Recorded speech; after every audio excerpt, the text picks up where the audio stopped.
Hola.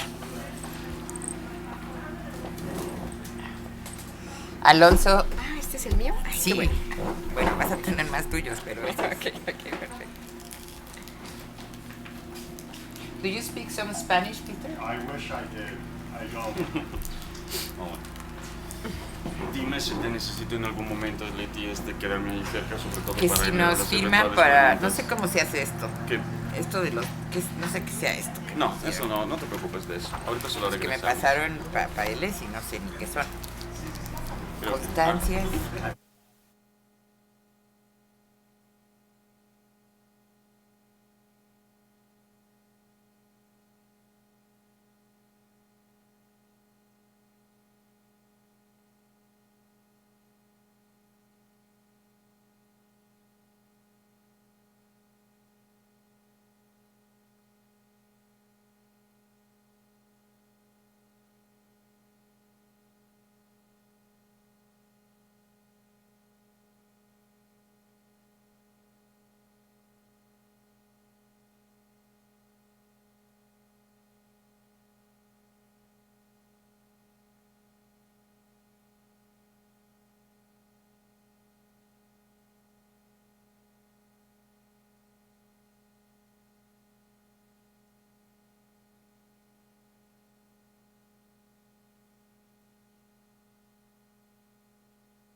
Son sustentables, además.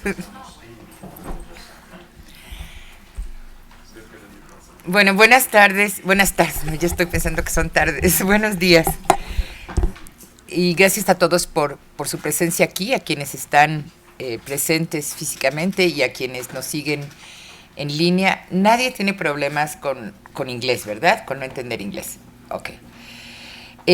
Bueno, este es creo que el último seminario de los seminarios de temas de frontera en sustentabilidad que la Coordinación Universitaria de Sustentabilidad, la COUS, ha estado organizando a lo largo de todo este año. Es un esfuerzo muy importante y creo que cerramos con un gran broche de oro, o sea, con la presencia del doctor Peter Dobench, que me parece que es uno de los pensadores más críticos, más originales, más serios en el tema de justicia ambiental, con argumentos muy fundados, que tiene una larga trayectoria, tiene una obra muy importante en este gran campo.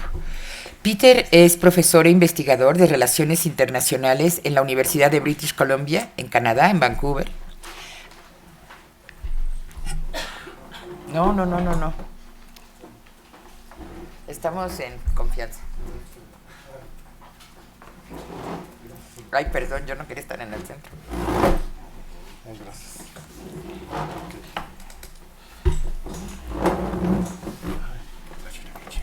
Perdón. Bueno, decía que Peter es profesor e investigador en Relaciones Internacionales de la Universidad de British Columbia.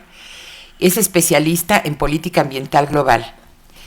Su investigación se ha enfocado en temas de movimientos sociales, consumo, tecnología y corporaciones, y se ha especializado en las consecuencias de la desigualdad social y la devastación ambiental en el sur global.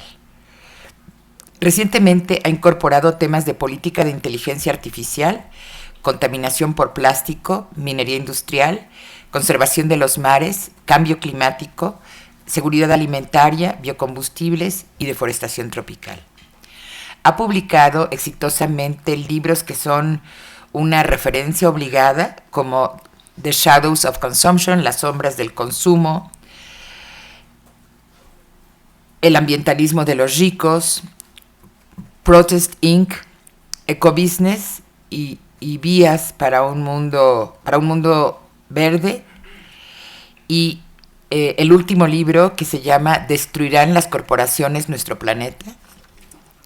Desde 2010 ha publicado además es articulista en importantes revistas como Global Environmental Change, The Journal of Peace and Studies, y el Journal of Environment and Development, entre muchas otras.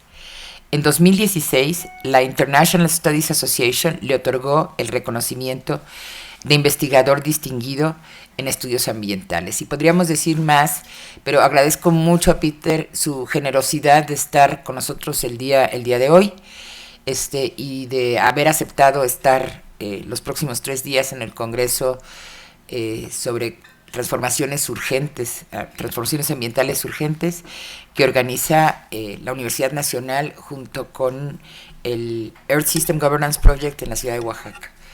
Pues muchas gracias a Peter. Y de una vez les digo quiénes nos van a acompañar, que también son gentes pues muy importantes en el campo de sustentabilidad que trabaja la UNAM, que viene creciendo en los últimos años.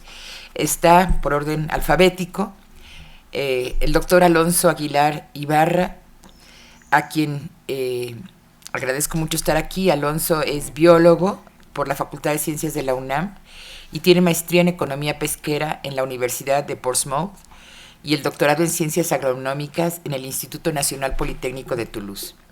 Actualmente, Alonso es coordinador del posgrado en Ciencias de la Sostenibilidad y profesor e investigador nivel 2 del Sistema Nacional de Investigadores.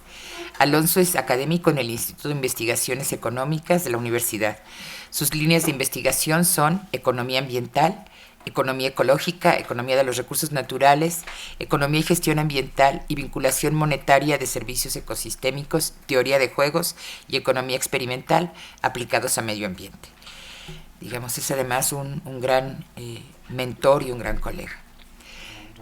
Simone Buratti es maestro en Historia Contemporánea por la Universidad de Bolonia, en Italia. Es candidato a doctor en Ciencias de la Sustentabilidad en la UNAM, muy pronto doctor. Ha sido director ejecutivo de la Asociación Internacional para el Estudio de los Bienes Comunes y director ejecutivo del Seminario Universitario Social, Medio Ambiente e Instituciones, y trabaja actualmente en temas de bienes comunes urbanos y sustentabilidad en México y en América Latina. Y finalmente la doctora Elena Lazos, que es una tradición en el tema, en la universidad y fuera de la universidad, como antropóloga, como pensadora social del medio ambiente, una colega muy querida. Elena estudió la licenciatura de Biología en la Facultad de Ciencias también, y es maestra en Antropología Social por la Escuela Nacional de Antropología. Realizó el doctorado en Antropología y Socioeconomía del Desarrollo en la EHES, en París. Ha sido profesora investigadora nivel 3 del SNI desde hace mucho tiempo y es académica de nuestro instituto, el Instituto de Investigaciones Sociales, desde 92. Ha coordinado 23 proyectos de investigación sobre dinámicas socioambientales y territoriales alrededor de la agrobiodiversidad y la biodiversidad. Sus líneas de investigación son ecología política en torno a la conservación de la agrobiodiversidad y soberanía alimentaria, percepciones e impactos sobre maíz transgénico, género y desarrollo rural, vulnerabilidad ante el cambio climático y cultura, y poder en torno a la conservación de los recursos naturales. Entonces, muchas gracias también a Elena, a Simone, Alonso por estar con nosotros en este conversatorio. Y creo que sin preámbulo doy la palabra a Peter para su presentación. Pues si quieres nos pasamos para allá para... So we leave you alone. Okay.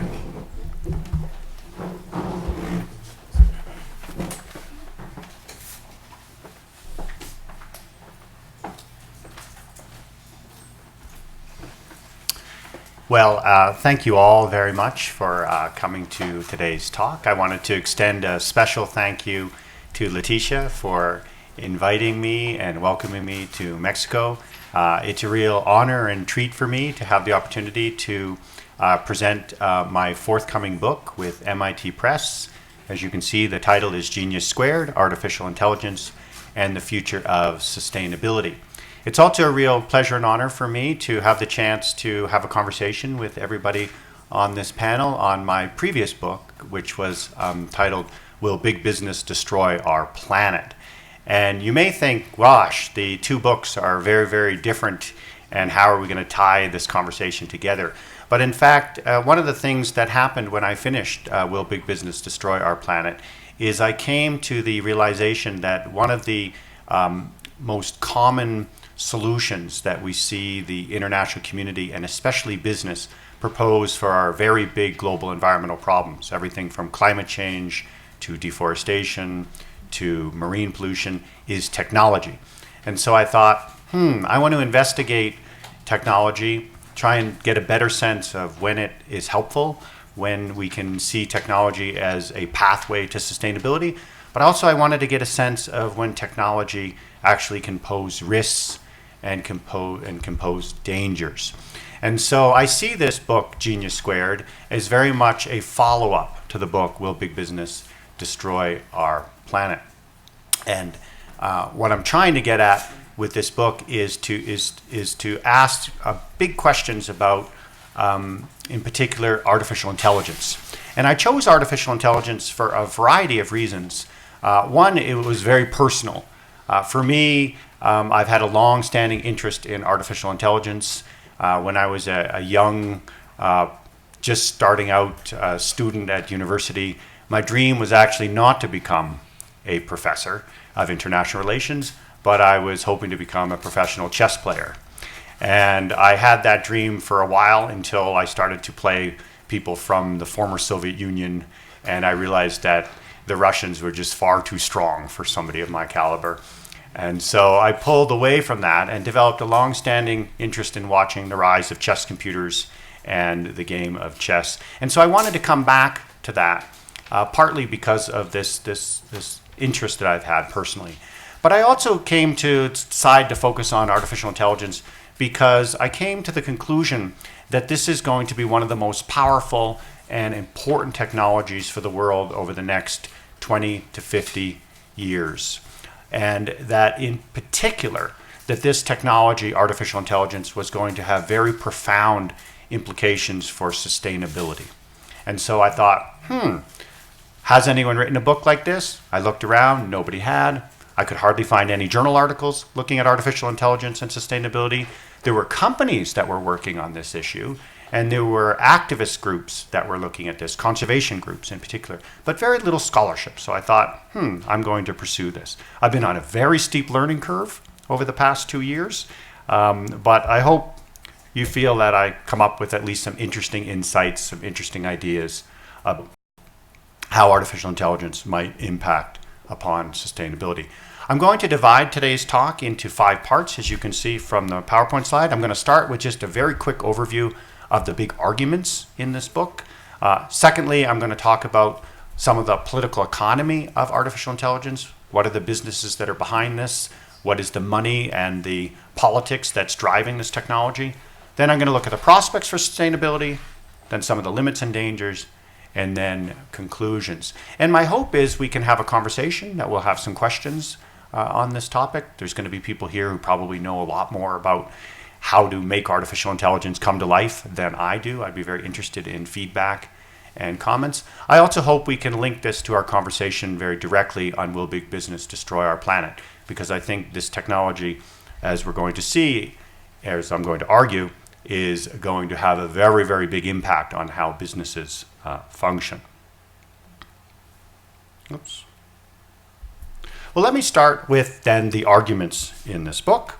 The very first argument that kind of holds this together is that I see artificial intelligence as altering the politics of sustainability for both good and for bad. That we're going to see, and we already are seeing, lots of instances where artificial intelligence is actually advancing sustainability, but we also see lots and lots of instances where it is really presenting one of the biggest dangers ever to sustainability. And here I'm not talking about some super intelligence. I'm not talking about artificial intelligence as human level intelligence. Instead, I'm talking about artificial intelligence as mostly machine learning and intelligent automation, and the dramatic spread of the ability of machines to think and learn from big data over the past 5 to 10 years. And I see this technology as much more comparable to electricity than, let's say, comparable to an automobile or an airplane, in the sense that this technology is diffusing through all other technologies. And in many ways, it's supercharging technologies, and it's enhancing and creating new features of technologies, the same way electricity has done since the late 1800s. And so this argument is a little bit perhaps controversial. Some people are not as sure that this technology, artificial intelligence, is going to have this impact. But I've come genuinely to believe that, wow, this is really a dramatic technology, and that anybody interested in sustainability is going to have to understand this technology and understand the different ways that it plays out. I'd be interested in feedback on that. It's not everybody would agree with that, but I feel personally quite strongly that this technology has really dramatically is going to and is already dramatically changing the nature of sustainability. The second kind of overarching argument of the book is that to understand both the ways it's going to promote benefits and the ways it's going to create risks, we have to see this technology as part of the global political economy. We have to understand it as part of politics and as part of economics. And that may seem like an obvious argument to a lot of people, but the vast literature so far on artificial intelligence has really been done in the scientific community or in the computer science community. And frequently it tends to be very technical, and it tends to focus very much on how to make it work safer, how to make it work better, or how to improve it. Or it is done by big research houses, companies like McKinsey or PricewaterhouseCoopers. And in those cases, they tend to explain it very much as an addition to and as a benefit to the economy. Flipping it, however, to look at it as part of the political economy and to think about how politics and economics is interacting with this technology, I think exposes a lot more of the risks and the dangers. And in particular, it helps us understand how this technology is interacting with big business and how specifically this technology is influencing that question of, will big business destroy our planet? Because I think, in fact, this technology is feeding very much into the power of big business. A third overarching argument of this book is that if you look around and you just kind of see the media reports and look at what the big consulting companies are writing, and you look at what people who are writing for the Davos meetings are writing, then it might look like artificial intelligence in all of its different forms is going to launch, quote, a sustainability revolution.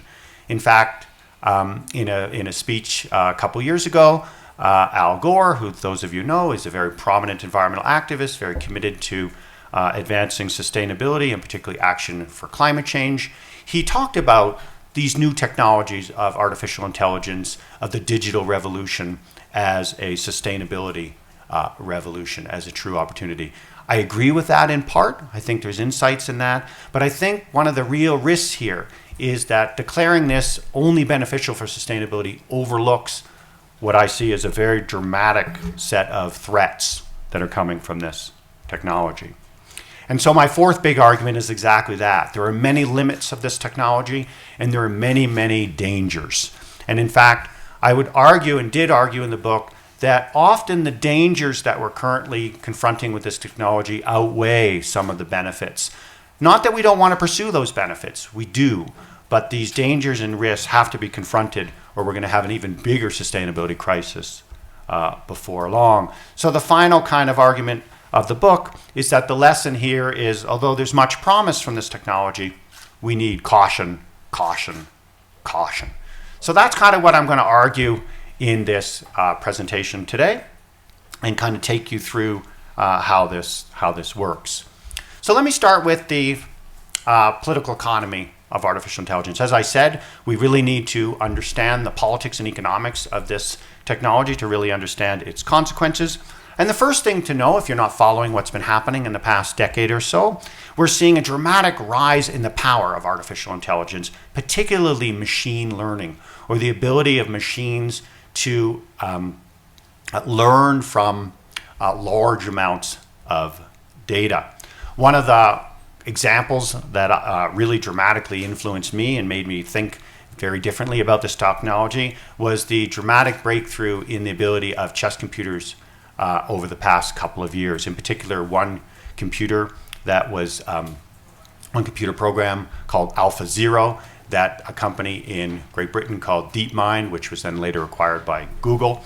And what this to give you a sense of how this technology works, what this chess engine did is, instead of learning from all the history of people like me playing the game and the hundreds of years of people studying and trying to understand openings and the middle game and the end game, what this computer did instead was it played tens of millions of chess games against itself. And all it was given was the rules of the game. It wasn't given any human knowledge about the game. And from that data of playing itself, it taught itself strategy, tactics, it taught itself the end games, it taught itself all of the openings. And at the end of this process, it played, at the time, one of the top chess engines in the world, and it completely destroyed it. It was far superior in every way. And when I played through these games, what I found kind of most remarkable about this is this new kind of computer that learned from just playing itself was actually much more creative, much more aggressive, much more imaginative, I would even say, than any previous chess engine that I'd ever seen. And I came to realize, wow, this new way of learning is actually quite a different way of trying to get machines to think, get machines to become smart. And then I started looking at, wow, what are the applications of this elsewhere out there? And besides other games like Go and Shogi, we of course now see this technology of machine learning, but also artificial intelligence more generally, in chatbots, translating for us languages, recommending products for us, recommending TV shows and movies for us, but very powerfully also identifying faces. Facial recognition is based upon this new artificial intelligence, trading stocks, issuing loans, diagnosing illnesses, even now starting to write novels. In fact, there was a breakthrough this year where we don't fully have this released, but some very dramatic advances in the ability of machines to actually craft literature, which is really quite remarkable when you think about it. And then there's many other forms of it in the robotic worlds, weeding fields, mopping floors for Walmart, of course drones flying, and all of you will be very aware of the big competition right now for autonomous vehicles, right, for self-driving cars. And so we have quite a wide and dramatic dispersal of this technology. This gives you a sense of why I think of it as electricity. I could have named probably another 10,000 different applications of artificial intelligence now moving very quickly through different commercial products, moving very quickly through different parts of the political economy. Just to give you a sense of the value, PricewaterhouseCoopers estimates that roughly within 10 years, this is going to add $16 trillion US dollars to the world economy. And that's equivalent to the GDPs of Brazil, India, the UK, Germany, and Japan. So this is a tremendous impact on the world economy, a really big dramatic infusion into how money is made and how we are actually trying to manage world affairs. So there's a couple of other features of this political economy of artificial intelligence that I think is really important for understanding both the benefits and the dangers of this technology. The first one is, I've just said all that. I've told you how extraordinarily powerful this technology is, but we also have to be extremely careful because there's a lot of hyperbole out there. There's a lot of exaggeration. And the reason for that is, well, a lot of these products and a lot of this technology is advancing through small startups and through companies like Google, Amazon, Facebook, Apple Computer, right? And they have a lot of interest in trying to make us think that they're at the cutting edge of technology. They want us to be confident in their companies being kind of pushing the boundaries of new technology. And the startup companies that are hoping to either be bought up by these big technology companies or hoping to become large companies themselves, they also have an incentive to say their product is quite extraordinary. It's doing quite a lot of amazing things. And so there are a lot of breakthroughs. There's been really tremendous advances, in particular in a machine learning technique called deep learning over the past couple of years. But still, we have to be very careful about, especially journalists and company reports, corporate social responsibility reports, on how they're explaining this. And so particularly, I've noticed a tendency in the corporate social responsibility reports of companies increasingly talking about this artificial intelligence as the future of fixing sustainability, that this is going to actually be coupled with corporate social responsibility and will get ourselves out of the sustainability crisis. At the same time, we get this exaggeration and hyperbole. There's also a lot of powerful interests that are concealing risks, that are actually hiding some features of artificial intelligence that, well, are either underexplored or not dug into in any kind of deep way. And so a lot of times we're getting new products out that people only see or only told the potential upsides of and not given kind of the potential risks and dangers. A third very important feature of the political economy of artificial intelligence is that the most powerful technology companies of the world are concentrating control over this technology. It takes a lot of expertise to develop artificial intelligence. It takes a lot of computing power. It takes a lot of financial resources to retain the top experts in the field of artificial intelligence. And so if you look at where the money is going and what companies are controlling these technologies, you see that the United States and China are very dominant in this sphere.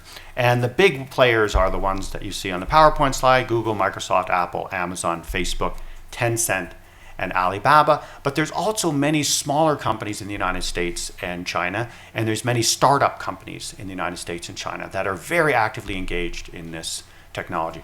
Now, there are important breakthroughs and important companies in Canada, where I'm from, the same with the United Kingdom. They have a long history. Israel, France, Japan, South Korea.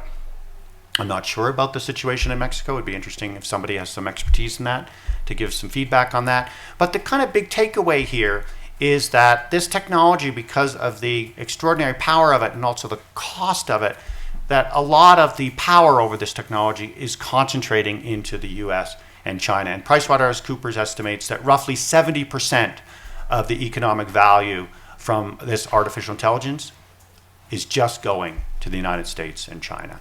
So this is further creating inequality in the global governance system between the richest and the poorest countries on the planet. But there are some powerful actors at play here. I didn't mention Russia. Russia is not a leader in terms of innovation and in terms of breakthroughs in artificial intelligence, not machine learning, but they are pushing on the military side. So you can see the well-known quote by President Vladimir Putin, right? Artificial intelligence is the future, not only of Russia, but of all of mankind. Whoever becomes a leader in this sphere will become the ruler of the world. And that was said just a couple of years ago, and since then Russia's been pushing hard, particularly in trying to move this technology into their military equipment and into their security apparatus, into their ability to control, infiltrate, and manipulate the internet, right? It's a very powerful technology of automation, and it gives new powerful insights into ways to control the internet, disseminate propaganda, and move disinformation through the internet. So you can see the potential power that comes from this technology. So that gives you a sense of the political economy of artificial intelligence and why I see this as actually an important lens in which to look at this if we're thinking about sustainability.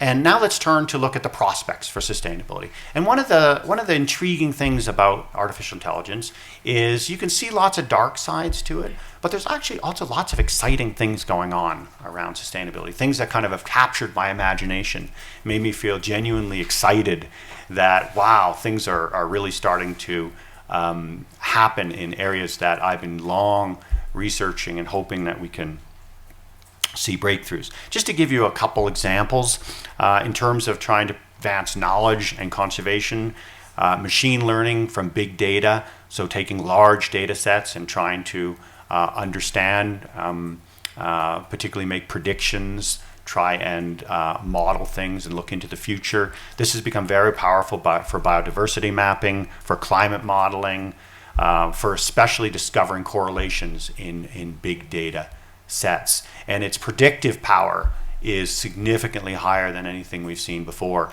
And so this is really important when you're trying to look 30, 50 years into the future, let's say if you're doing climate modeling or you're doing oceans management and oceans warming. And so a lot of scholars, a lot of scientists have been finding this to be very, very effective. It's been very powerful in terms of trying to help us track and understand things like illegal fishing. We have new platforms, example being the Global Fishing Watch that has an underlying AI-powered system under it that's helping us try and have a better sense of where fishing boats are fishing, what kind of illegal catch might be occurring. And then, of course, as is well known, we also have lots of increasingly sophisticated drones that are watching poachers, that are tracking them at night with surveillance cameras, trying to combat illegal logging. A lot of my early research was on trying to fight illegal logging in the rainforests of Southeast Asia and the Pacific. And so this has become a really interesting technology for trying to help combat that, basically to empower enforcement officers in that. But there's also just some very, very intriguing stories out there of what this technology is doing. I'll just give you one example. I lived in Australia for 8 years and grew to love the country and love the ecosystems. And the Great Barrier Reef is one of the most extraordinary ecosystems in the world. If you ever have a chance, do visit the Great Barrier Reef. But the Great Barrier Reef, as many of you will know, is under extraordinary threats from climate change. It's under extraordinary threats from even tourism, as some of the coral reefs are being damaged. But one of the things that maybe you are less familiar with, it's also very much under threat from crown-of-thorns starfish. Crown-of-thorns starfish are a predatory starfish that when they have major outbreaks, they actually eat and consume the coral. And they're natural to the ecosystems in small amounts. You would want a small number of crown-of-thorns starfish to be in the Great Barrier Reef ecosystem because it allows for regeneration and more diversity of the ecosystem. But one of the things that's been happening in Australia is we're getting breakouts of these crown-of-thorns starfish. And this is occurring in part because of agricultural runoff that is flowing into the waters and feeding these outbreaks. And so these have become very destructive. Some scientists estimate as much as 40% of the damage to the Great Barrier Reefs have occurred from these starfish. So one of the attempts to try and combat these starfish has always been to have scuba divers go out and try and remove these starfish. And this is time-consuming. It can be very dangerous. The currents can be very swift. You can only do it in certain times of the day. And really, it's kind of a small band-aid on a very big problem. So one of the ideas of using artificial intelligence has been to try and create semi-autonomous submersibles that basically swim the Great Barrier Reef, and they hunt for these starfish. And there's one very famous one called the Ranger Bot, which has been swimming the Great Barrier Reef, finding these starfish very effectively, identifying them with 99% accuracy, and then injecting them with biosalts and killing those starfish. And the idea is that if you can get large numbers of these autonomous, semi-autonomous submersibles to swim the Great Barrier Reef, we can effectively manage and control these starfish, and we wouldn't need to worry about having humans do it, right? And these submersibles can function any day, any time of the day, even in fairly rough currents. And so it gives a lot more options for conservation management than previous. What's also very intriguing to me about the story of the Ranger bot is they've just done a slight conversion of the Ranger bot and turned in a new semi-autonomous submersible called the larval bot. And the larval bot has the capacity to swim parts of the Great Barrier Reef and reseed coral, and in particular reseed it with coral that has managed to survive the recent warmings that have come over the last couple of years that have killed large amounts of the coral reef. And so we have both semi-autonomous submersibles that are trying to deal with the starfish and semi-autonomous vehicles that are trying to reseed the coral reef. And so you think, wow, that's a good thing for sustainability. That's quite a significant kind of way of thinking through. Here's just another example that caught my imagination that I find quite interesting. Partly, again, I said I've had this long-standing desire to save the tropical rainforests of the world. Here is a very interesting artificial intelligence-powered device, which is made by a startup called Rainforest Connection. And what this device is using recycled cell phones that then are upgraded with artificial intelligence to become listening devices that are then being placed in the canopy in different rainforests around the world. There's some actually in South America, there's some now in Southeast Asia, there's some in the African tropical forest. And these listening devices listen for the sounds of illegal logging or illegal mining or illegal poaching. So the rumblings of trucks or the sounds of saws. It's become extraordinarily sophisticated. It can even hear a jaguar walking through the forest. Not because they can hear the jaguar, but they can hear the sounds of all the other creatures in the forest that are reacting to the jaguar moving through the forest. And after this device hears these suspicious sounds, it autonomously sends an alert to the rangers that they should go investigate the illegal logging. And for those of you who've tried to fight illegal logging, know that these vast forests is a tremendously difficult practical problem to actually manage this. And so to have devices that are actually able to assist in that way, again, a really, I think, valuable contribution, a very interesting one, and particularly using recycled cell phones, you can see, right, this is a way to also use some of our waste from our electronic waste in a more creative and interesting way. I'll just give one last example that kind of caught my attention. It's my own university, the University of British Columbia.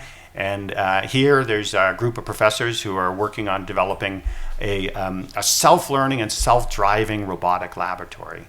They've actually named this laboratory ADA. And what's very intriguing about this is this is actually proposing its own hypotheses. It's running its own experiments. And it's specifically trying to advance solar technology, right? So it's been given a mandate to try and push ahead some very important environmental science projects. But their idea is not to just stop with advancing solar technology. The idea is we could have self-driving laboratories all around the world, just the same way we have self-driving cars, and they can be 10 times more efficient than teams of scientists. Not that we want to put all the scientists out of work, but when we're in an emergency situation and we need to deal with issues like climate change, this becomes a very powerful tool and technology to move forward. So that gives you a sense of some of the, I think, very interesting and intriguing conservation possibilities of artificial intelligence. I could have given you hundreds of more different examples. The power to actually let them see into our lives more. Yes, to some extent about our data, but also just to recognize our faces. And so, when you go into a country like China and you have facial recognition cameras that can find you in a big city in 8 minutes, it becomes a very, very different world, especially if you're trying to be an environmental activist and you're trying to be very critical. A third danger I see here is, well, most of the excitement has been around machine learning and the ability of machines to learn from big data. But if data is biased, if data is flawed, well, the machine will learn in biased and flawed ways. These are intelligent only in the sense that they've been able to find correlations and make predictions off of data. And so frequently these machines can actually act in scary ways and can have gender biases, can have racial biases if the data has gender biases and the data has racial biases. And so people love the idea that artificial intelligence is somehow intelligent, but in fact, it's not nearly as clear as that. And there's many examples, everything from trying to create hiring tools that discriminate against women to trying to create sentencing tools that discriminate against Black Americans. And I could go on and on. There's lots of examples where bias is a serious problem here. The other two things that I think are very interesting in terms of the conversation we're going to have about big business is these are very powerful technologies in the sense that they often make better predictions, and they will often give very accurate advice for, let's say, trying to save energy or trying to do something more efficiently. But at the same time, they have very low transparency, and in many cases with machine learning, with these machines that have learned from the data, we can't actually explain how they make their decisions. They use so many variables, and they're doing it in such a complicated way that nobody actually knows exactly how the machine knew or decided what it was going to recommend. This is something as simple as using these to decide who to give a microloan to, right? It might approve your loan, it might deny your loan. These microloans, and there's a very large number of these starting to proliferate around the world, where you can use your smartphone to request a microloan, and then the artificial intelligence makes the decision, and they're very, very good at predicting whether that money will be paid back or not. Much better than when humans were doing it. But it can actually explain why it decided to give you the loan or why it decided not to give you the loan. And so this creates a whole nother layer of opaqueness for the big companies that control this. And bizarrely, it's even opaque for the companies themselves, right? They can't see into it easily. Now they're working on this. People are trying to figure out a way to make this stuff more explainable. They're trying to add things like trust and work to develop trust. But this is definitely a very serious problem. A fourth very serious problem is this technology, partly because of just its power, has a real ability to create further injustices. Probably the one that it's leaping out the most is it's actually clearly channeling more power and money into the companies with the biggest resources today. The most powerful companies are benefiting the most. And so we're seeing a greater inequality in the corporate world as big companies become even bigger and more powerful as they consolidate and concentrate. But it's also having big implications on employment. And there's no question that we're seeing quite a dramatic shift in both what you see as repetitive tasks, but there's lots of tasks out there that this new machine learning, artificial intelligence can replace. So for example, legal assistance and trying to do fact checking and drafting contracts, and a lot of kind of work that involves repetitive intelligent tasks is what is replaced. Now what can't be replaced, actually interestingly, is actually harder things like changing a diaper or being a parent or being a student. That it can't do, but it can take away a lot of jobs. And so there's estimates out there. We're not exactly sure what's going on, but we're talking about a transformation in the workforce in places like China and the United States, but it'll diffuse to large portions of the world where large numbers of their workers are thrown out of work and been forced into retraining, and this will have very dramatic implications. And then finally, and here's one I find particularly interesting as a political scientist, is it's also very clear to me that the machine learning forms of artificial intelligence in particular, particularly the deep learning from big data, it favors states or organizations that can collect data and can do it in very powerful ways that can end up being basically better data. And so authoritarian systems actually have an advantage here because they don't have the same privacy concerns, but they also have much greater infiltration into people's work lives, into their credit lives, into their social media lives, into their even internet interaction lives. And so it's abundantly clear to people looking at this technology that the reason that China is competing so hard with the United States and in many ways is further ahead in terms of the implementation of machine learning is that they can just very aggressively collect data. And when you get good data, your machine learning is just better. And so one of the reasons they're so good with facial recognition technology, one of the reasons they've become so powerful at terms of iris scanning and license plate scanning and all of these technologies of surveillance is that they just simply have very powerful data. On the other side, we see it's very clear that this is a powerful technology for disseminating disinformation. And as we're in this kind of post-truth politics, and as nobody's really sure if any of our political leaders now are even remotely telling the truth, kind of trust around the world is declining. And increasingly, as artificial intelligence becomes more sophisticated, it's adding to that sense of who do we trust, right? And so one of the applications of artificial intelligence that's taking off this year is the ability to make fake videos and to have President Obama or past President Obama look exactly as if he's giving a current speech, and it's completely fake. And so people watch this and all of a sudden they're not sure what's real. And so you can have presidents and prime ministers out and people are going to look at that and go, oh, that's not really President Trump. That's just fake.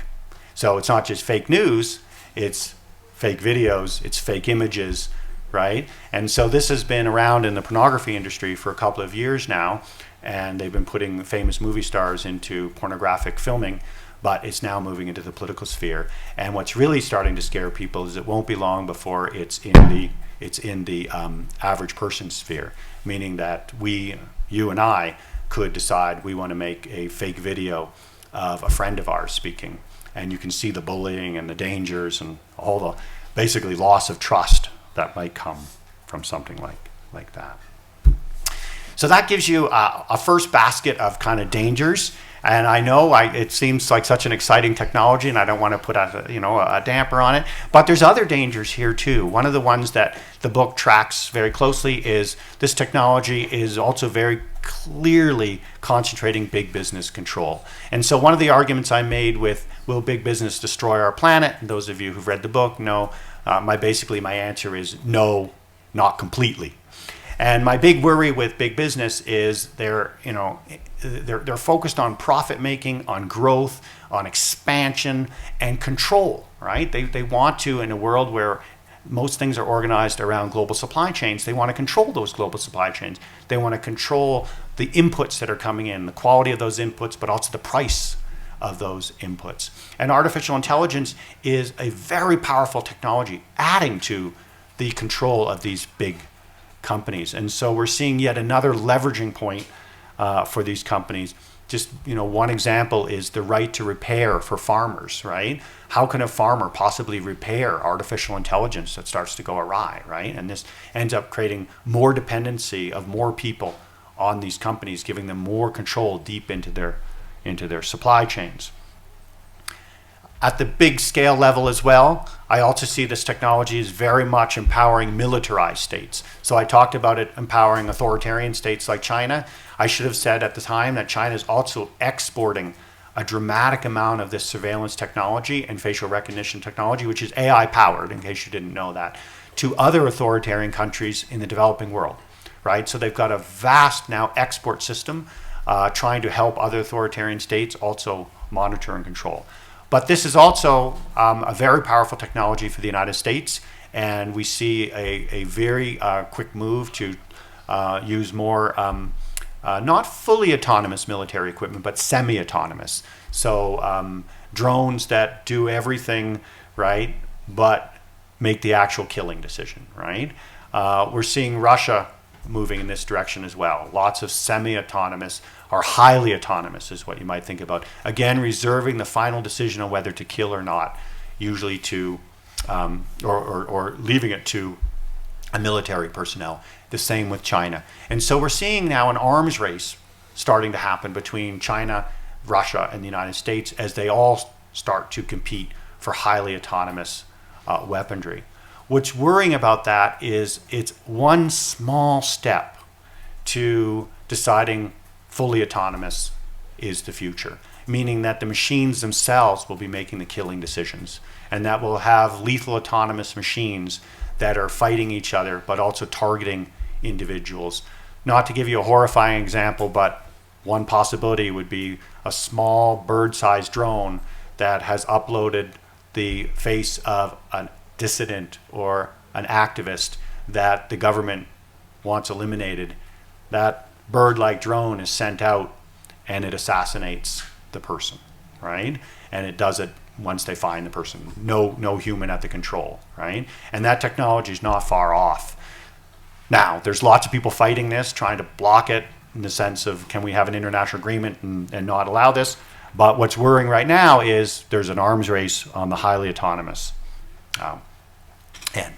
A third kind of big overarching danger here is we're seeing this technology also used to accelerate extraction, meaning that this is, yes, very good at advancing conservation. It's good at trying to help us monitor and understand the natural world better, but it's also, for example, very powerful at finding new, let's say, natural gas reserves or finding new oil reserves. So one of the big controversies in the US right now is Amazon has been marketing machine learning technology specifically for oil companies to try and help them get through this crisis of all this pressure from climate activists to say, we can get your costs down, we can find you new, cheaper reserves, we can find you cheaper and faster ways to extract natural gas and oil. And so we see this in the mining industry, we see it in the oil industry, and we see this in other natural resource industries. So at one end, it's promoting conservation, but at the other end, it's promoting the same kind of production, extraction incentives that become so common. A fourth one is consumerism.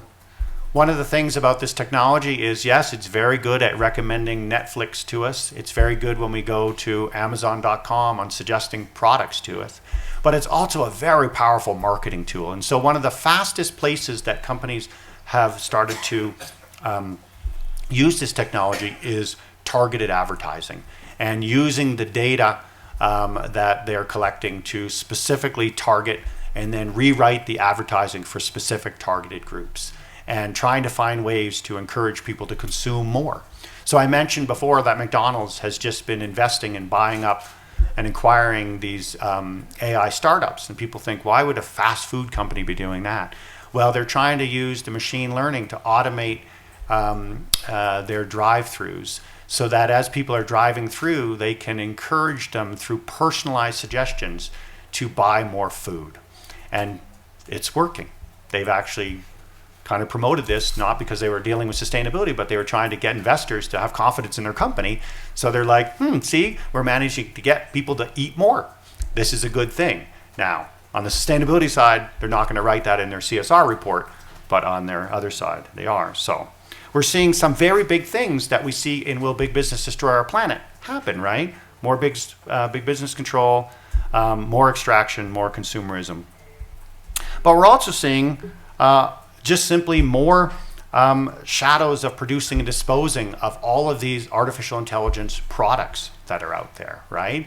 The smart refrigerators that are saving energy, the smart thermostats that are heating and cooling homes more efficiently, right? All of the smart appliances and the what people call the Internet of Things, all of these products that are talking to each other.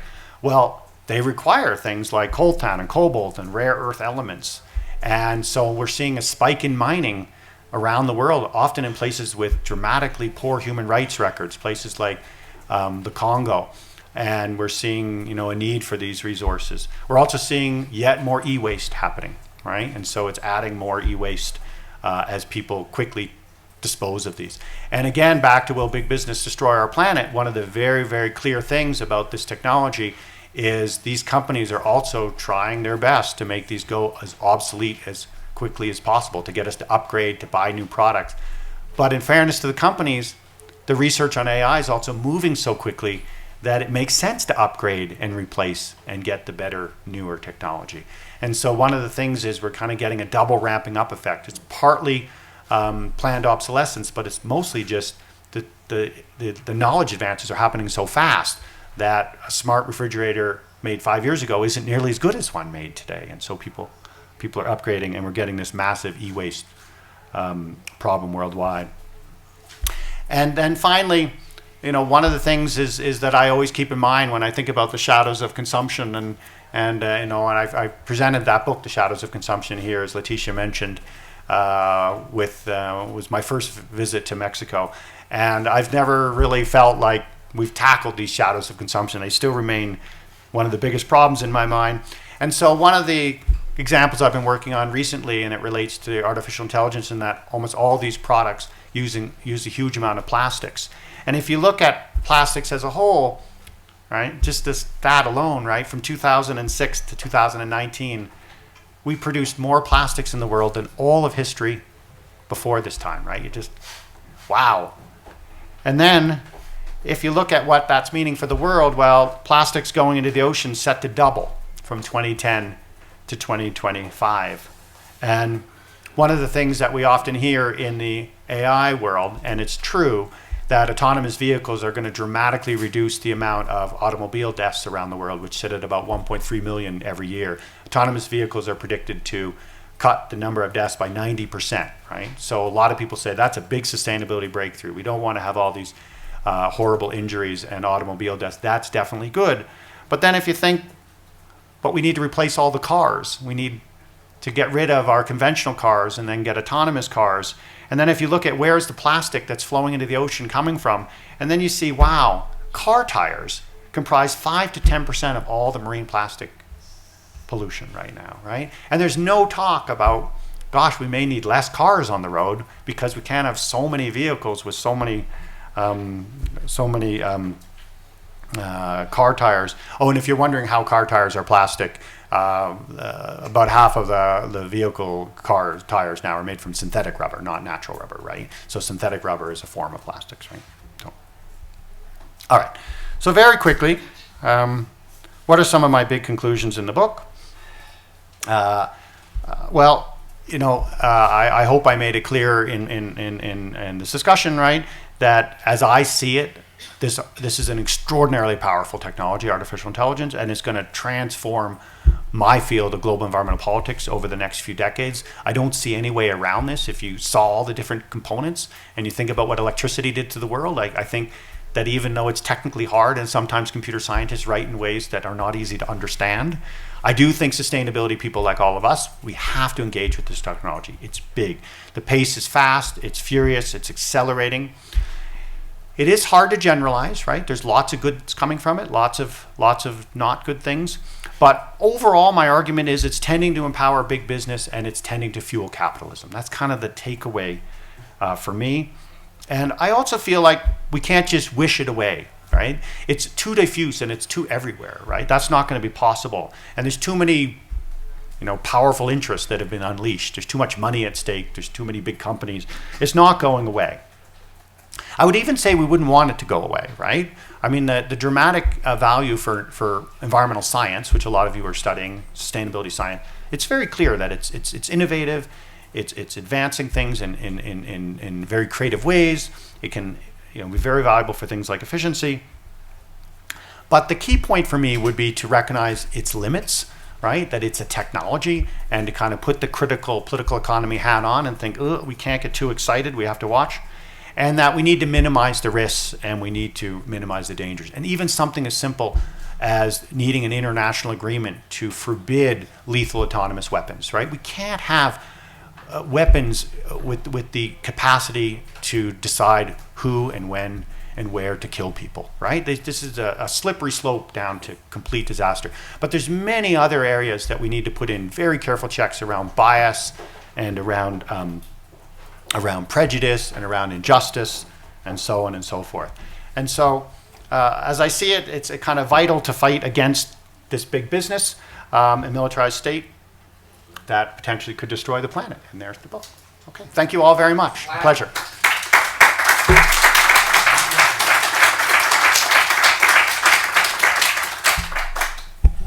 Well, impressive and very, very worrisome, muy preocupante, tremendo.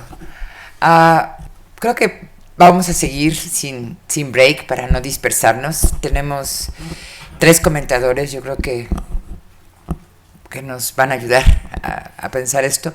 Empezamos con, si les parece, con Alonso, Elena y Simo. Alonso. ¿Te tienes que ir ahorita? ¿Cómo? Regresa. So, como quieras. Do you want me to go down there? If you want. Okay. Yes, I think it's... ok. Entonces empezamos con Elena. Gracias, Elena. Que no se vaya Alonso. No, Peter se va a sentar acá. No se va. O mejor nos sentamos todos, ¿no? Sí, nos sentamos todos. Sí. ¿O nos sentamos todos? Sí, ¿no? Ok. Ay, ven.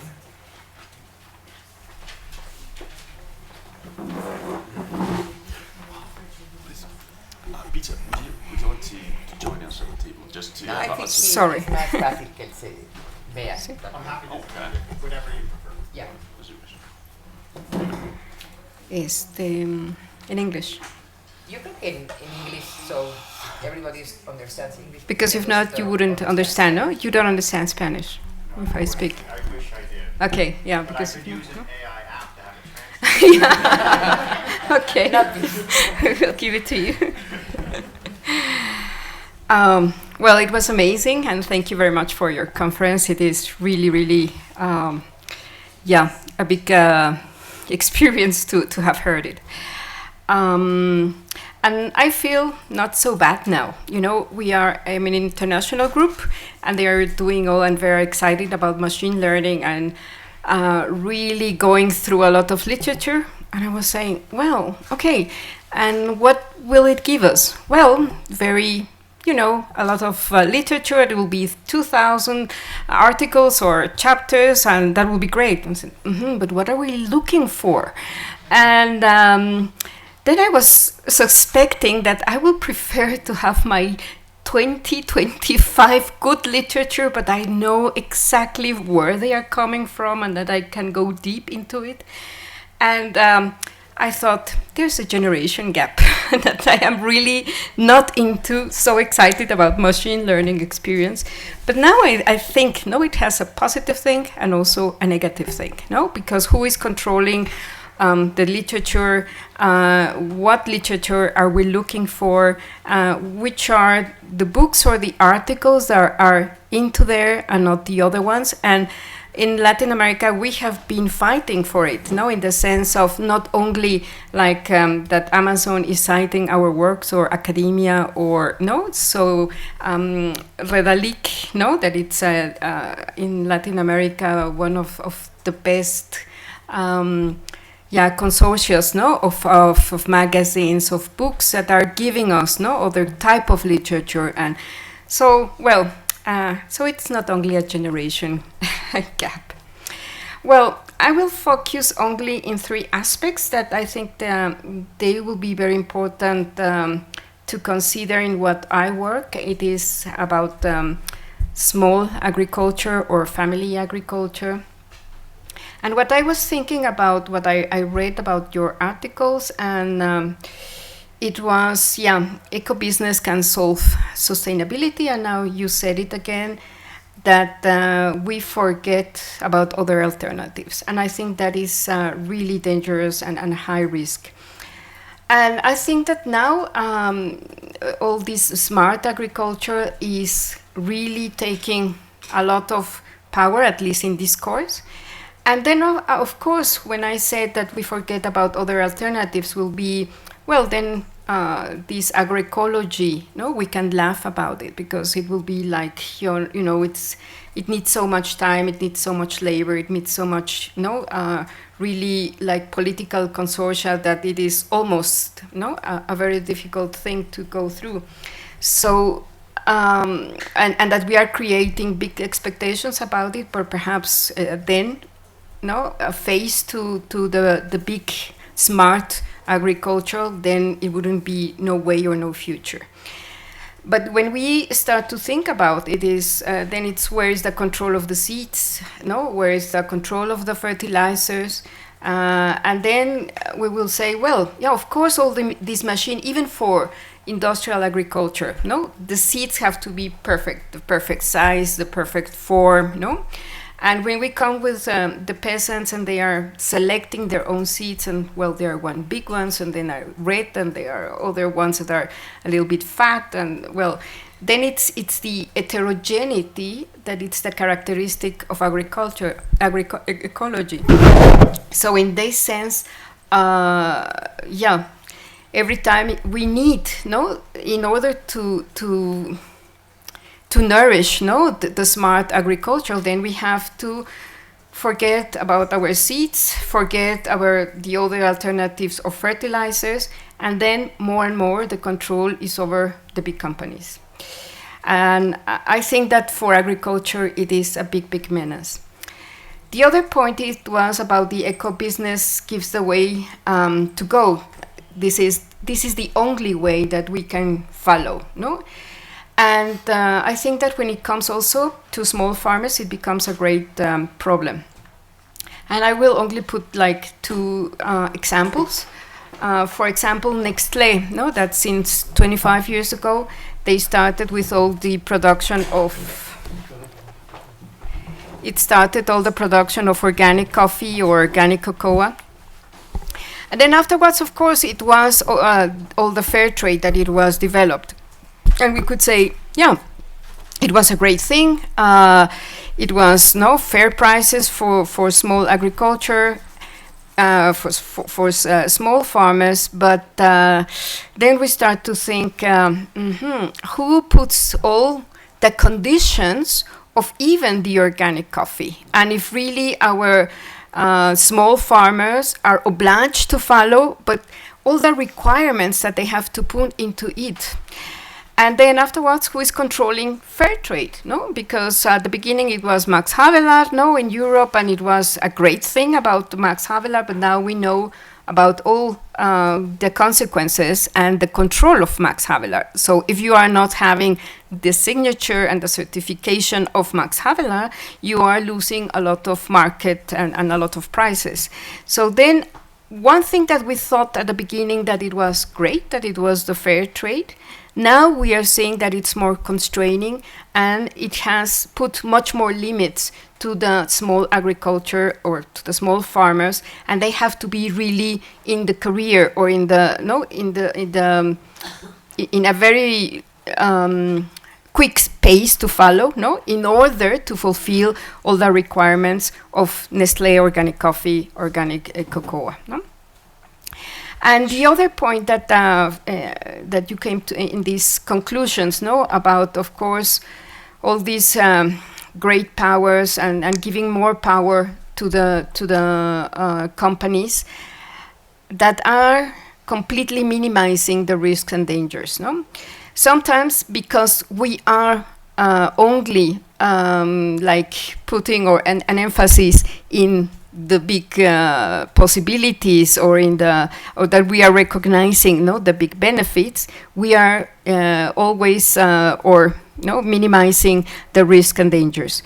And I don't think that only for weapons that it is a terrible thing, but also in the sense of that we are not recognizing that more and more sustainability is put into the hands of the eco-business or of the big companies.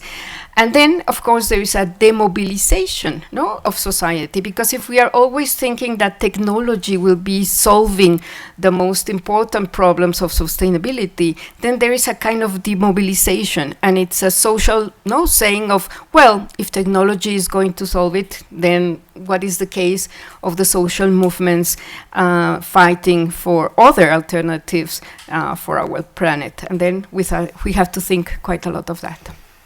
Thank you very much, and thank you for your inspiring conference. Alonso. Okay. ¿Sí? Sí, Okay. gracias. In English, ¿verdad? In English. Okay, no problem. But English universal language. It's okay. Bueno, el tuyo es bueno. Okay.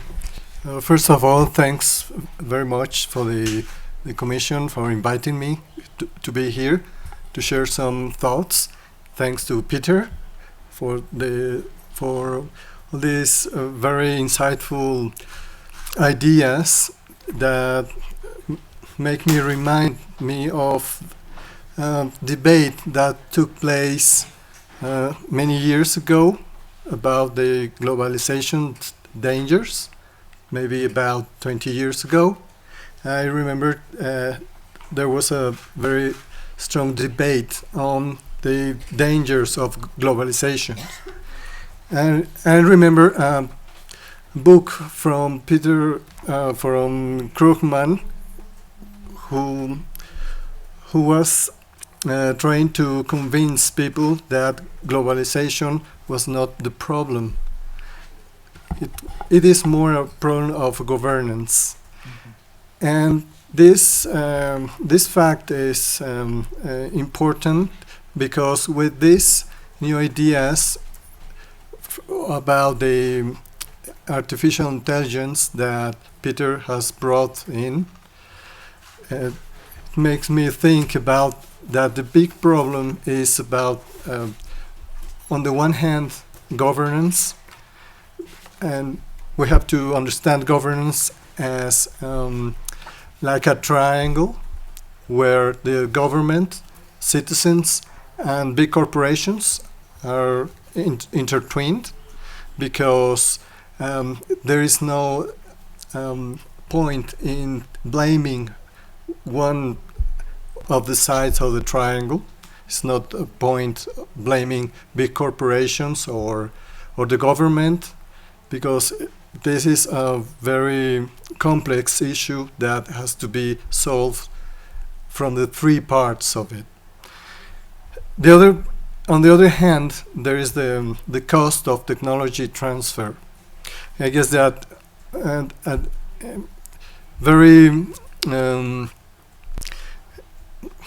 deep problem is how much does it cost to bring transfer to emerging countries like Mexico, for example. I guess that's a big issue, because artificial intelligence is a further step of technological progress that humanity has used for millennia, and the very big problem is still, as I said, governance and the cost of transfer. Because guess that how to manage who can use or not this technology is the key issue.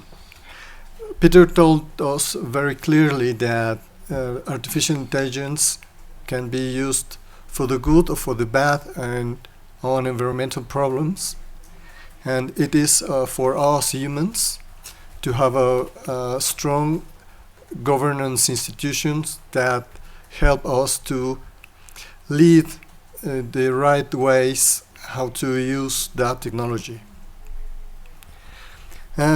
Well, just a final word I want to address is about something that Peter also talked about, is about consumerism.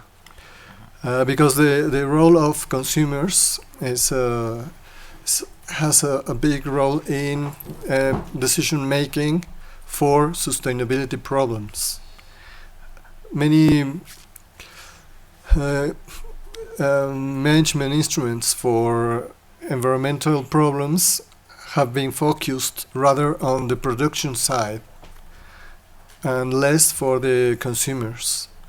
And as Peter told us,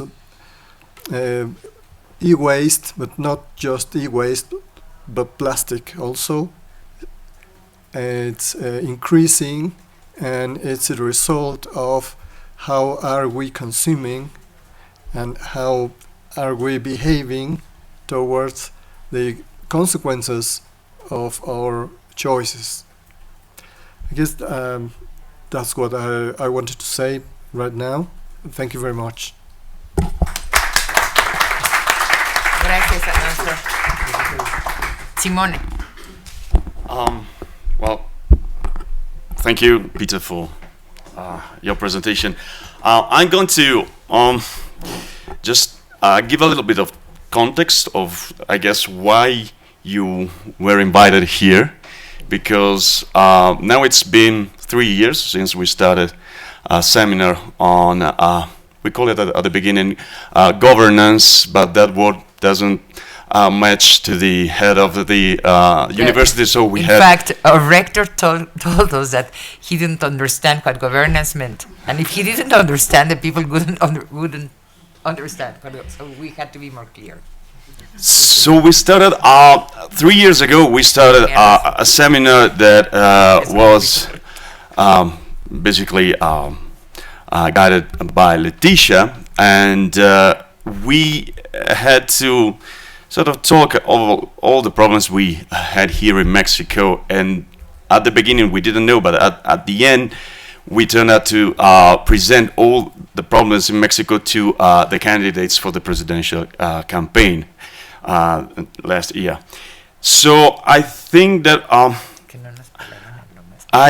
we are very aware, and I say as people who live here in Mexico and another part of the world, whatever you want to call it, development world, or of the problems and the dark sides of all those issues about sustainability and big corporation managing.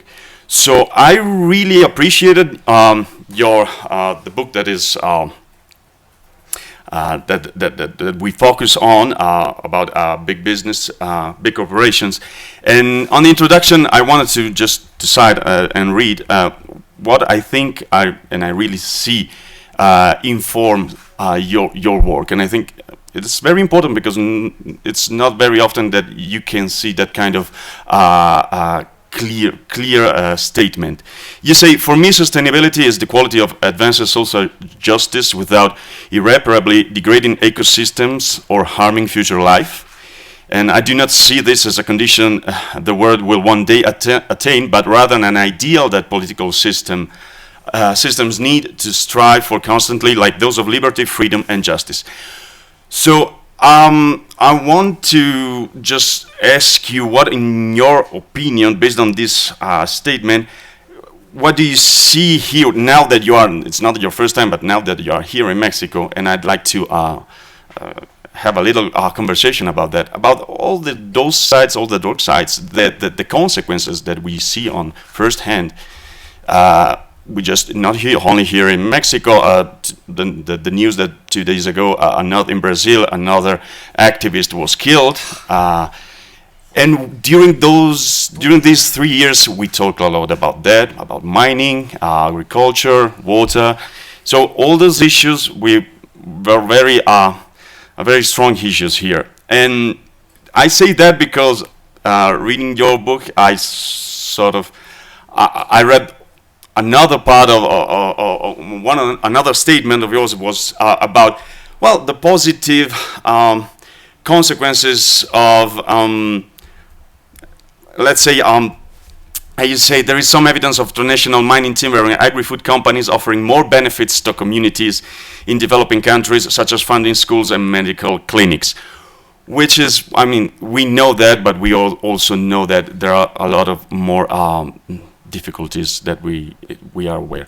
So I'd like to thank you, and I'd like to just I think after all these years, invite Leticia also to give 2 words, yes, about that, and to just connect. I invite you all to the next conference that she's now organizing with the Earth System Governance and UNAM. So thank you for your presentation, and I'd like to pass. And I would like to have a quick question for Peter. I mean, abusing of my use of the microphone. I was told, like 2 months ago in Colombia, in Cali, we had a meeting on Latin American, or the ODS or something like. And the rector of the University of Los Andes, who was chairing the meeting, told us in the beginning, I mean, we know there's a lot of problems and a lot of things to denounce in Latin America, a lot of social movements against injustice, and the impacts of big corporations are, I mean, a powerful comparison, are as destructive and violent as the invasion to the Americas 500 years ago. I was like, ah. I mean, by the way, more gold has been extracted from Mexico in the last 15 years than in the whole 300 years of the colony. I mean, that's the amount of the shadows of consumption in these areas, in these regions of the world. But he was saying, you know, with the long story of revolution and struggle that our continent has, he said, what I think we need in order to be revolutionary at this stage in our region, we need to be able to build hope, to build pathways for transformation, pathways, I mean, being positive and being realistic, pathways for exchange. At the same time, I want to I mean, it comes to my mind that for the last 4 days, I was in an indigenous region in Mexico, in the Sierra in Oaxaca, where they have sustainable forest, logging, and community governance, and many pros. And they have been fighting a mining concession for the last 15 years. I mean, the whole community, it's like 5,000 hectares, very rich in gold, have been concessioned to a mining company, Canadian corporation, without consent of the people.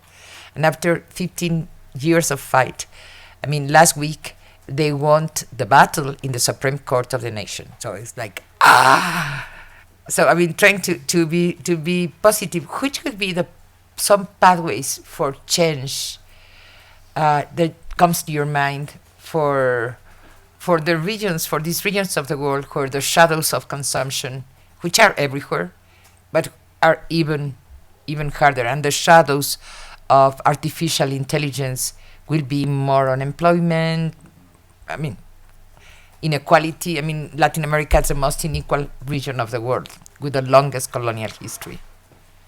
So that's it.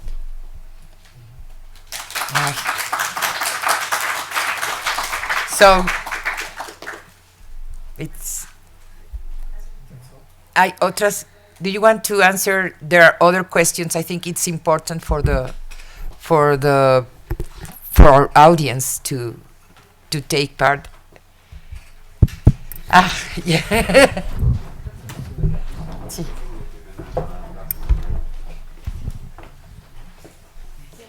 Leticia, you stay up. You should stay up here. Yeah.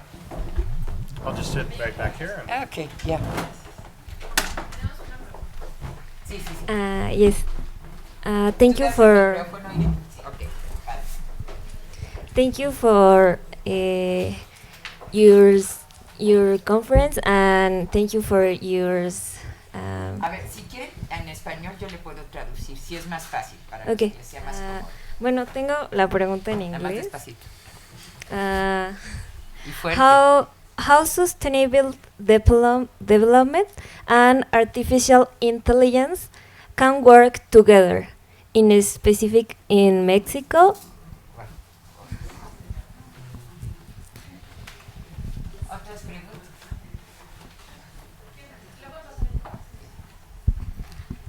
How do you think about the link between artificial intelligence and the programmed obsolescence? You don't talk about this term in your exposition, and maybe I need some light about that. Okay. This is the first question. The second question is, how do you think about the health potential impacts for 5G?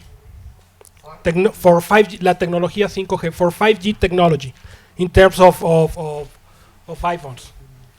Okay? In terms of, so 5G in terms of health, did you say? Yes, in terms of health effects, of health impact. Okay? Yep. I may need a pen. I've got a paper. Okay, I can write on this.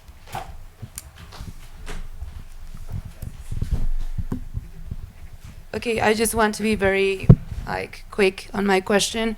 I think that I couldn't agree more with what you said on your presentation, and I was very fascinated of all of your insights. So I would like to thank you for sharing everything. And I don't know, I think that your statement on that we have to fight big businesses and militarized states is like one of the biggest targets that we have to work on. But my big question and my big concern is, how can we do that when we live in a society that lacks such a big trust on institutions and governments? And I think that my generation has a lot of lack of trust, and even within us, you know, we lack trust in governments, we lack trust of institutions and the UN, for example. So how can we work towards better frames of ethical frames when we have such a pessimistic society? Thank you.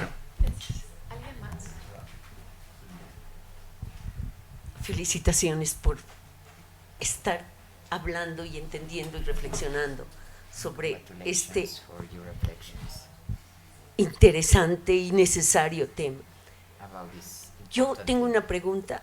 Además de la acción, movilización y de no perder la esperanza que mencionan las maestras, ¿cómo concretamente podríamos obtener un instrumento tan caro, ¿sí?, sin tener nosotros las posibilidades económicas y la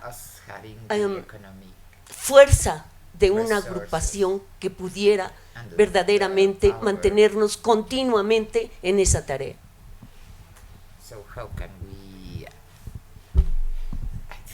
Thank you. How can we fight? How can we fight? Yeah. Or acquire powerful technology when we lack the resources and we lack the cohesion, the organization? My question is a little bit as the two questions before. Can AEE be an instrument for local government, or does it work against local participation? This is AI specifically? Yeah. That's a very interesting question.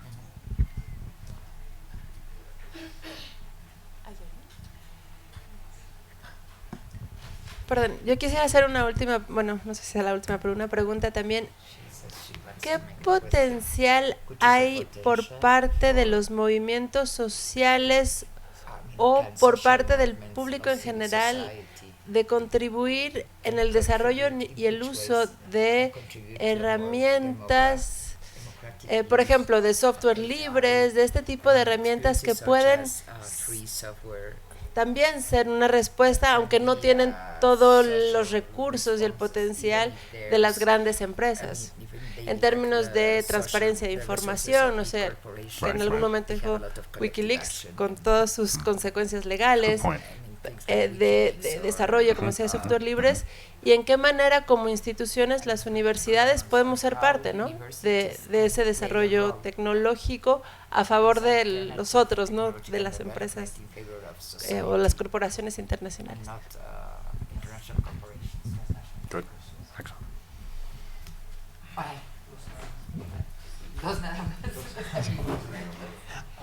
Thank you. My question is, what is it better to question artificial intelligence for sustainability or sustainability for artificial intelligence? I didn't get the question. And would you please tell us some ideas about how to democratize artificial intelligence? Because yes, I would like to hear to do that. Thank you. Yeah, good questions.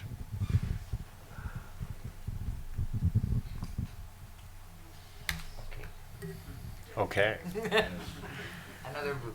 Another book. Yeah, no, wonderful questions. And thank you all for your feedback and your comments. Very insightful, very thoughtful, and it's always challenging to have such a diverse array of thoughtful and interesting questions. And many people raised very, very important points. Just to clarify, I mean, what this current book is trying to do is tries to understand the potential consequences of artificial intelligence for sustainability. So that's what I started off with, is the big overarching question, and then tried to see spaces and places where I saw hope and I saw positive change, and then places where I saw risks, limits, and dangers. So that's how it. And then the overarching argument as a whole is that this isn't going to go away, and there's ways that we can make this work for our advantage, no question. But we can't get too caught up in the hype and too caught up in the ability to business to control the discourse and the narrative, right? And so we need to actually fight back with some uses for this technology. So that's the idea. A number of your questions made me realize that I can expand a little bit on what I didn't say in my talk around the way you might be able to democratize this technology, or the ways this technology could empower communities. It could empower conservation groups. It could empower activists.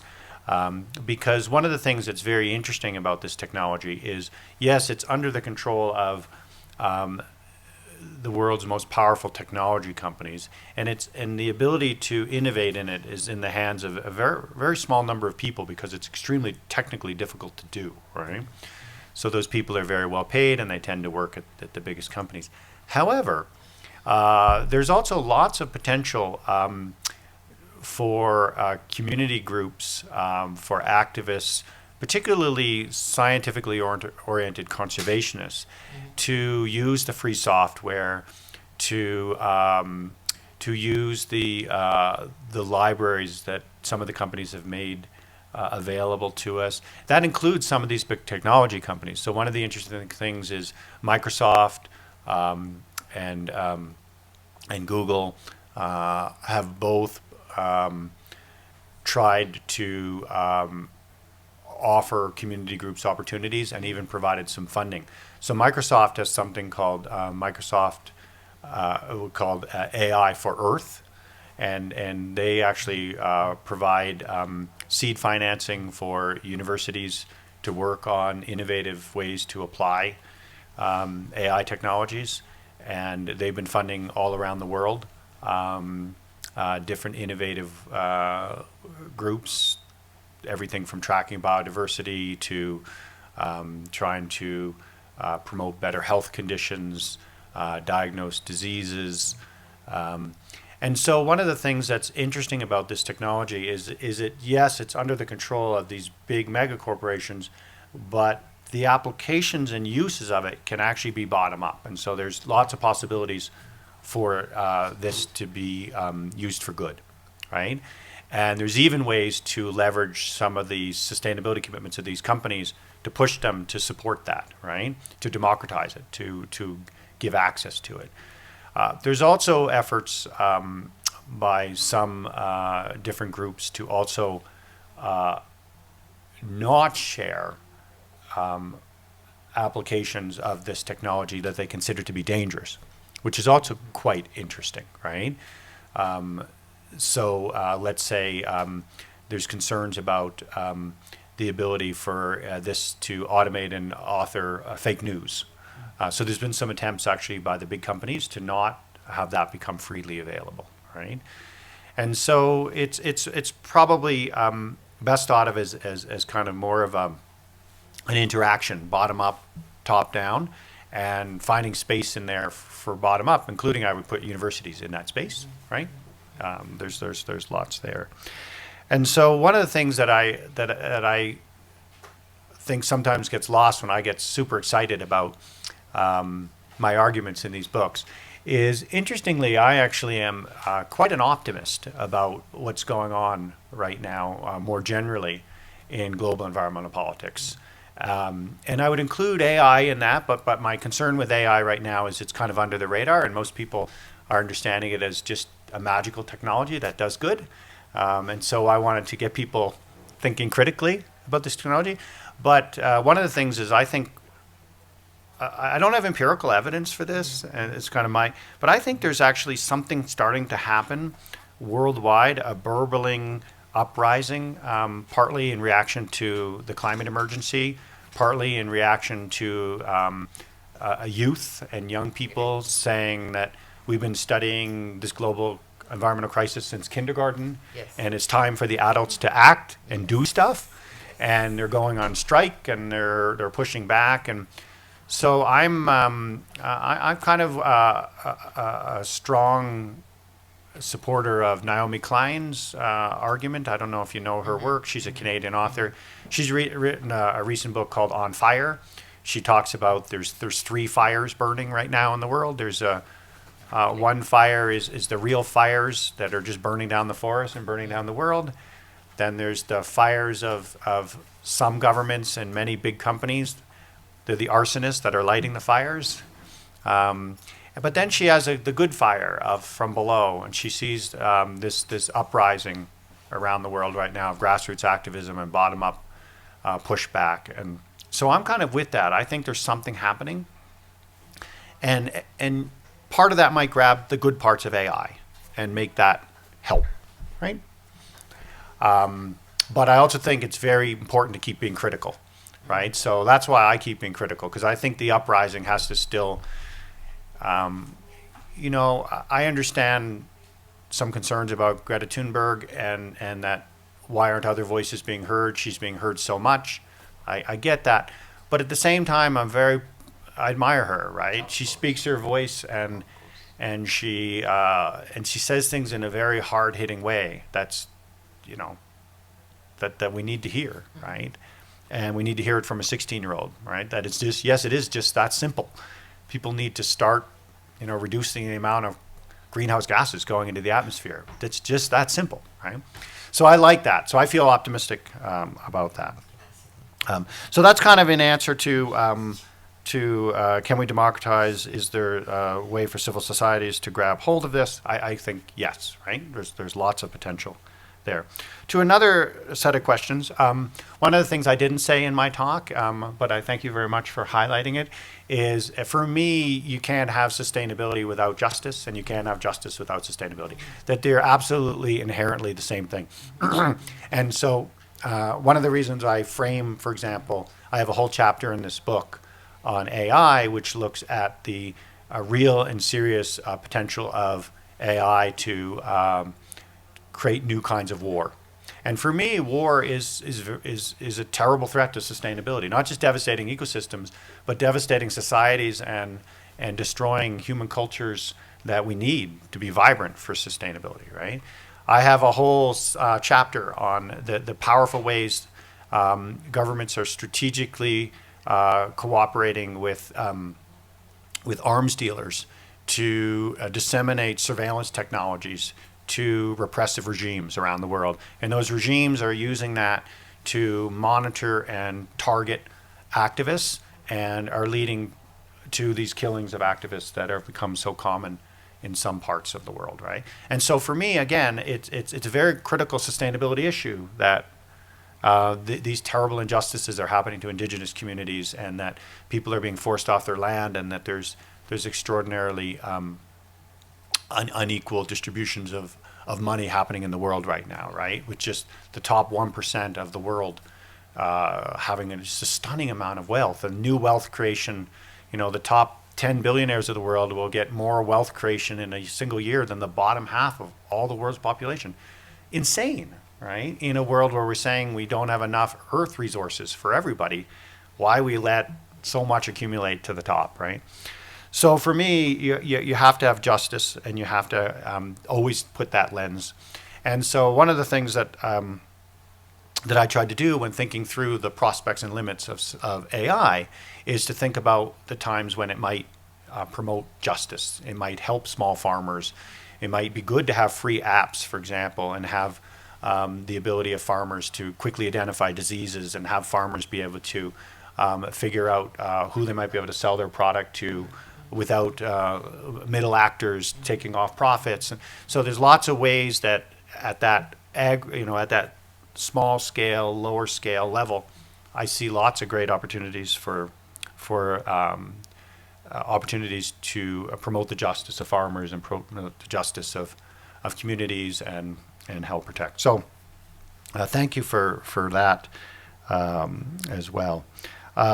Another set of questions. The planned obsolescence is a very, very critical part of what I see as the escalating crisis of overconsumption and wasteful consumption. I write a lot about that in Will Big Business Destroy Our Planet? I see an increasingly sophisticated set of marketing as well as just engineering techniques that are leading to very rapid replacement of everything, right? Including something as simple as our phones, our computers, but there's also a dramatic increase in the amount of everything that's being consumed. AI is very caught into this because, as I tried just to point out, that AI has all the same corporate efforts to plan the obsolescence of the product pretty quickly, but it also has a very innovative group of people that are advancing this technology. So it's really seen a rapid increase in its power and ability around machine learning and deep learning in particular in the last 5 years alone. And as a result of that, the technology itself is just getting better. And so then replacing your products and upgrading, and it makes sense even sometimes in sustainability terms, because the newer one will be more efficient and will actually use less energy and will find ways to package your products using less paper, and will find a way to ship your product, using less oil, right, per product shipped, right? And so as a result of that, we're seeing quite a rapid series of replacements going on, which again causes that e-waste crisis, and again puts this added pressure on something like rare earth elements, right? For those of you who don't know, rare earth elements aren't actually that rare, but they're very difficult to process, and so that's where they get their name. But they're also extremely difficult to recycle.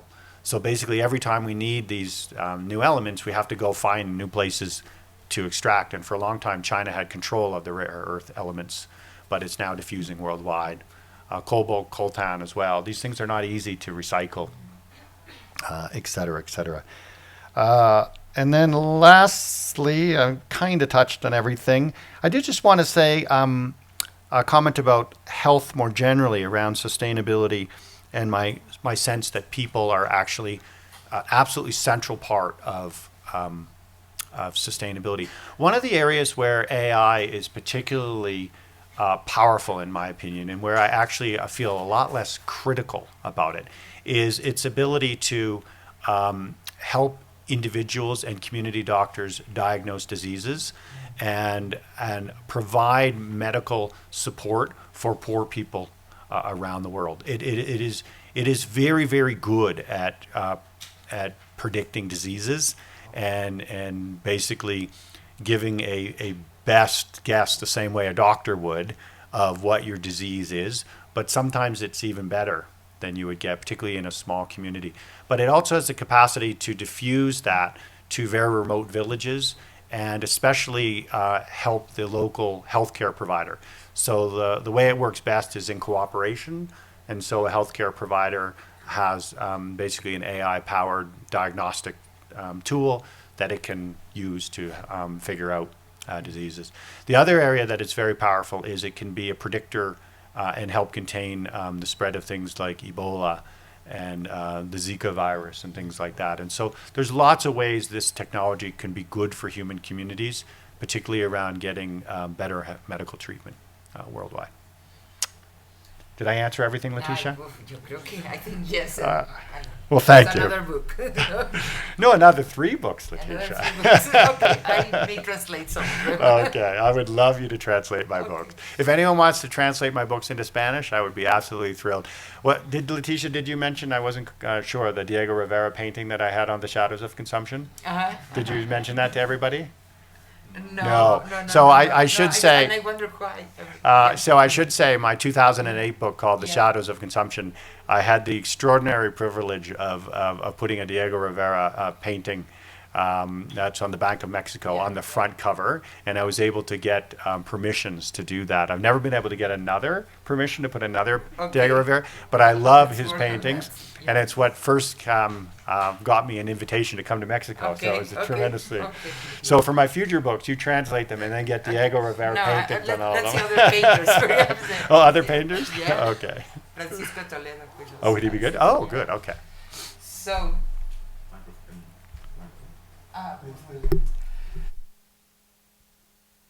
well, I think we have had a busy morning, a very reflexive morning, a morning that gives a lot of things to think about and to imagine how what we should do next. Here at UNAM, in the postgraduate program of sustainability in our teaching, in the research we are doing, in the relations with society that UNAM and COAS are trying, through COAS, is trying to build. I'm very worried and very concerned. I take your point on trust and your generation, and it was, I think, perhaps the most terrible thing that Peter said about the risks of AI. It's the impacts on trust. I think our chances to, or a species developed by cooperation, because we're able to cooperate and communicate, and cooperation is based on trust, among other things, agency as well, of course, but I think cooperation, which is like a human potential, that's based in face recognition and other things, but I don't think machine, or perhaps AI, are able to cooperate as well. I think if we lost trust, we are demobilized as societies and individuals. So let's find ways to protect our societies and communities from this challenge, and build trust by doing things together.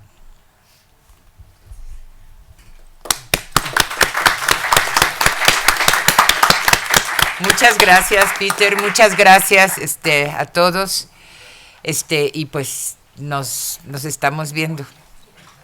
Yo creo que ya cerramos el trabajo de la COAS, de los seminarios y del SUSMAI para este año. No, perdón, ya, Ayari. Y muchas gracias por su presencia de muchas veces. Además, antes de que se vayan, el seminario que tenemos en la Coordinación Universitaria para la Sustentabilidad, Tópicos de Frontera en la Sustentabilidad, del que es parte esta conferencia, todavía no cierra. Tenemos una conferencia más del doctor. ¿Tú te acuerdas las fechas? 25 de noviembre y 26 un taller, y el tema ya te lo dieron, va a ser sobre cambio climático y mares, y viene el profesor Dunbar de Stanford, me parece. Les vamos a pasar la información, pero solo para que tengan por ahí en cuenta que va a haber a finales de noviembre una última sesión de este seminario. Gracias. Bueno, muchas gracias. Perdón por dar mala información.